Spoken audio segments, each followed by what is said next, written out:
আসসালামু আলাইকুম বন্ধুরা, কেমন আছেন সবাই? আশা করি সকলে অনেক ভালো আছেন। আরো একটা নেম ডিজাইনের ভিডিওতে আপনাকে স্বাগতম। বর্তমানে অনেক সুন্দর সুন্দর মকআপ চলে আসছে, আর আজকের ভিডিওতে আমরা মকআপের সাহায্যে খুবই চমৎকার একটি নাম ডিজাইন শিখব। তো ফার্স্টে আমরা বরাবর মতো ব্যবহার করব পিক্সেল ল্যাব। টেক্সটটিকে ডিলিট করে নতুন টেক্সট নেওয়ার জন্য এই অপশনে ক্লিক করে টেক্সটে ক্লিক করব। আমি কোথায় টাচ করছি এটা অবশ্যই আপনারা দেখতে পাচ্ছেন, অবশ্যই এটা খেয়াল রাখবেন। এখানে ডাবল ট্যাপ করে এটাকে ডিলিট করব, তারপর পছন্দের মানুষের নাম বা নিজের নাম এখানে লিখে নেবেন। তো আমি এখানে লিখছি, এরপর রাইট লেখাটিকে বড় করে দেবো, রিসাইজ করে ফন্টে চলে আসবো, মাই ফন্টে চলে আসবো। আপনি যদি এখনো না জেনে থাকেন পিক্সেলাবে কিভাবে ফন্ট অ্যাড করতে হয়, এ নিয়ে আমাদের চ্যানেলে মোটামুটি 2-1টা ভিডিও আপলোড করা আছে, আপনি অবশ্যই দেখে নেবেন। আর আপনাদের সুবিধার্থে আমি ভিডিও ডিসক্রিপশন বক্সে দিয়ে দেবো কিভাবে আপনারা পিক্সেলাবে ফন্ট অ্যাড করবেন, ওই ভিডিওটার লিঙ্ক। ওকে, তো আমরা এখান থেকে একটি ফন্ট ব্যবহার করব। ফন্টটি একদমই ফ্রি, LI মাহফুজ লিপি। এই ফন্টটি নেওয়ার পর আমি ওকে অপশনে ক্লিক করব। আপনারা লক্ষ্য করছেন দুই সাইডে কিছু অংশ কাটা পড়েছে, তো এটাকে ঠিক করার জন্য পেন্ডিং অপশনে ক্লিক করে লেফট পেন্ডিং এবং রাইট পেন্ডিং দুইটাকে একটু বাড়াই দেবো। অলরাইট, এটাকে একটু বড় করে দিচ্ছি। এভাবে নামটিকে ভালোভাবে অ্যালাইন করার জন্য আমরা এখান থেকে রিলেটিভ পজিশন ক্লিক করে এইভাবে অ্যালাইন করে নেব এবং লেয়ারে ক্লিক করে অবশ্যই লক করে দেব। তারপর আমরা কিছু পিএনজি অ্যাড করব। এর জন্য মাঝখানে অপশনে ক্লিক করতে হবে, ইনপুট অপশনে ক্লিক করতে হবে। এরপর একটা একটা করে পিএনজি গুলো অ্যাড করে নিচ্ছি। আর এখানে যে পিএনজি গুলো ব্যবহার করা হবে অবশ্যই এগুলোর ডাউনলোড লিঙ্ক ভিডিও ডিসক্রিপশন বক্সে প্রোভাইড করা থাকবে।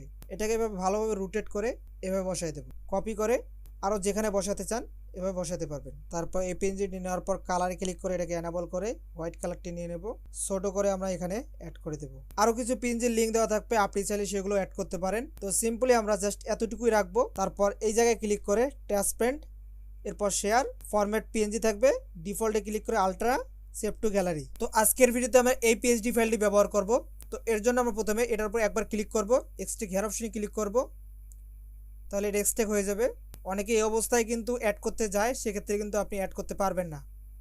এরপর এরকম অনেকগুলো ফাইল চলে আসবে। তো আমাদের কাজের সুবিধার্থে আমি এখান থেকে অতিরিক্ত ফাইলগুলো ডিলিট করে দিচ্ছি, জাস্ট 40 MB ফাইলটা রাখবেন। এরপর আমরা ক্রোম ব্রাউজার ওপেন করব, গুগলে আমরা চলে আসবো, এখানে লিখবো ফটোপিয়া, এই ওয়েবসাইটে এন্টার করব। তারপর ফাইলে ক্লিক করে ওপেন, নিচ থেকে ফাইলে আবার ক্লিক করব, উপরে 3 লাইনে ক্লিক করে এখান থেকে ফোন মেমোরিটি সিলেক্ট করে নিয়েছি, যেহেতু আমাদের পিএইচডি ফাইলটি ফোন মেমোরিতে রয়েছে। ফোল্ডারটি ওপেন করলাম, তারপর এখান থেকে এটা কিন্তু জিপ ফাইল আকারে আছে, দেখতে পাচ্ছেন এখানে একটা চিহ্ন রয়েছে। এটার এমবি হচ্ছে 25 MB আর এটা হচ্ছে প্রায় 42। তো আমরা এই ফাইলটি অ্যাড করে নেব। তো এখানে কিছুক্ষণের মধ্যে এটা লোডিং হয়ে অ্যাড হয়ে যাবে। দেখতে পাচ্ছেন আমাদের পিএইচডি ফাইলটি চলে আসছে। আর বন্ধুরা, যারা এই পর্যন্ত ভিডিওটি দেখেছেন প্রত্যেককে রিকোয়েস্ট করবো অবশ্যই ভিডিওতে একটা করে লাইক করবেন এবং সুন্দর করে একটা ভালো কমেন্ট করবেন। আর যারা এখনো চ্যানেলটিকে সাবস্ক্রাইব করেন অবশ্যই সাবস্ক্রাইব করে নেবেন। অলরাইট, তারপর আমরা এখান থেকে এই জায়গায় ক্লিক করব, লেয়ার। ওকে, লেয়ারে ক্লিক করার পর ইয়োর লোগো হেয়ার এখানে ডাবল ক্লিক করব। ডাবল ক্লিক করার পর আমরা লেয়ারটিকে এভাবে ক্লোজ করে দেব। তারপর ফাইলে ক্লিক করে ওপেন অ্যান্ড প্লেস এখানে ক্লিক করব, নিচে আবারও ফাইল, তারপর উপরে 3 লাইন।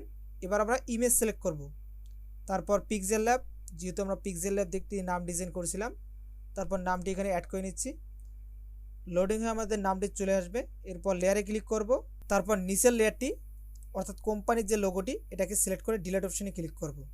তারপর উপরে ট্রান্সফর্ম কন্ট্রোল এটাকে টিক করে এবার আমরা নামটিকে একটু বড় করে দেব। তো আমি নামটি এভাবে অ্যাড করে নিলাম। তারপর আবারও ফাইল এবং এখান থেকে সেভ স্মার্ট অবজেক্ট এখানে একবার ট্যাপ করে আপনি এই অবস্থায় থাকবেন, এখানে কিছুক্ষণ আটকায় রাখবে, তারপর সেভ হয়ে যাবে। তারপর এখান থেকে এই জায়গায় ক্লিক করবেন, এই অবস্থায় এখানে থাকবে কিছুক্ষণ, তারপর দেখতে পাবেন নামটি ডিজাইন হয়ে চলে আসবে। তারপর ফাইলে ক্লিক করব, এক্সপোর্ট অ্যাজ এ ক্লিক করে জেপিজি ফরম্যাটটি সিলেক্ট করব। যেহেতু কম্পিউটারের কাজ মোবাইলে করছি যার কারণে একটু ল্যাগ ট্যাগ দিতে পারে, অবশ্যই একটু ধৈর্য নিয়ে কাজ করবেন। কোয়ালিটি এখান থেকে ফুল করে দিবেন, তারপর সেভ অপশনে ক্লিক করে দিবেন। তো আমাদের নামটি আমাদের ফোনে ডাউনলোড হয়ে যাবে। আপনি চাইলে কোয়ালিটি চেক করতে পারেন, দেখতে পাচ্ছেন খুবই চমৎকারভাবে আমাদের নামটি ডিজাইন হয়ে গেছে। তো বন্ধুরা, এই ছিল আজকের ভিডিও। আশা করি আপনাদের ভিডিওটি ভালো লেগেছে।